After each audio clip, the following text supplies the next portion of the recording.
Bismillahirrahmanirrahim. Assalamualaikum warahmatullahi wabarakatuh. Perkenalkan, nama saya Kurnia Prabawati dengan NIM 19921400003 dari Prodi Akuntansi S1 kelas A. Nah, pada kesempatan kali ini saya akan memaparkan materi mengenai sejarah perkembangan standar audit di Indonesia. Untuk mengefisienkan waktu, mari kita simak video berikut ini.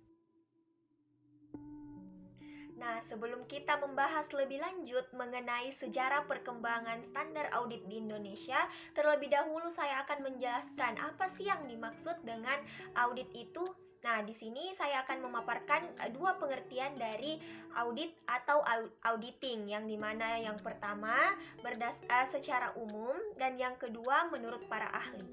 Baik, pengertian audit atau auditing secara umum adalah suatu kegiatan atau aktivitas pengumpulan dan juga pemeriksaan bukti secara objektif yang berhubungan dengan suatu informasi atau data untuk menentukan dan juga membuat laporan mengenai tingkat kesesuaian antara informasi dengan standar atau kriteria yang sudah ditetapkan.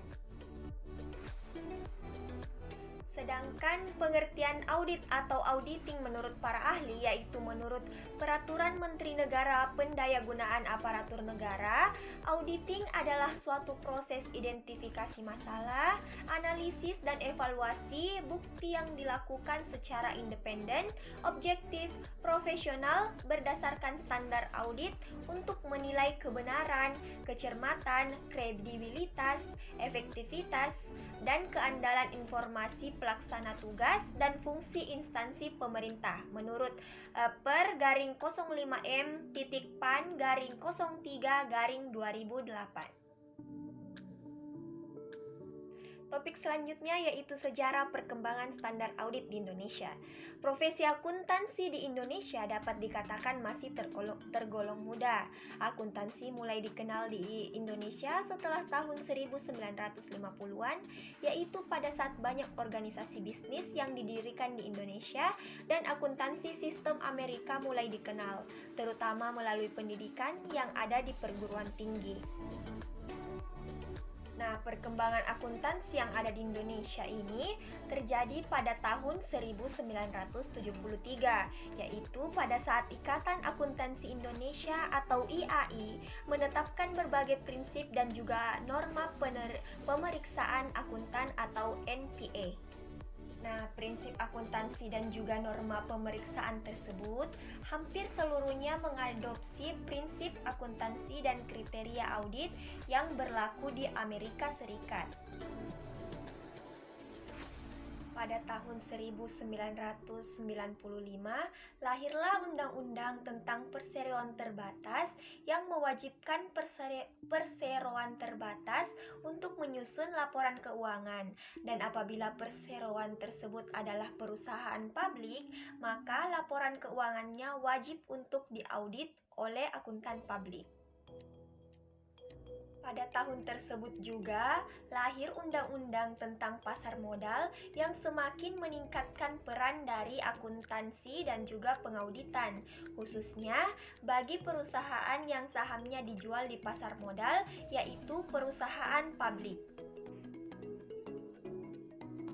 Sedangkan pada tahun 1994, IAI menyusun ulang prinsip akuntansi dan standar audit yang disebut dengan Standar Akuntansi Keuangan atau SAK dan Standar Profesional Akuntansi Publik atau SPAP.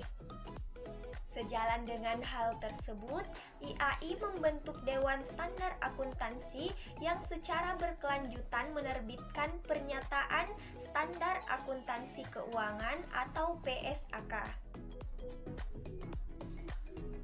Nah, dalam internal IAI terjadi banyak perubahan.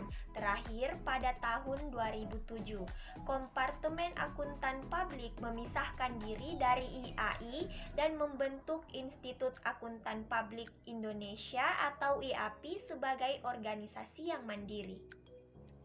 SPAP hasil karya dari IAI dilanjutkan oleh IAPI dan dengan beberapa modifikasi pemutakhiran yang dilakukan di bulan Maret 2011. Sementara di tahun 2011 sudah dibuat undang-undang tentang akuntan publik.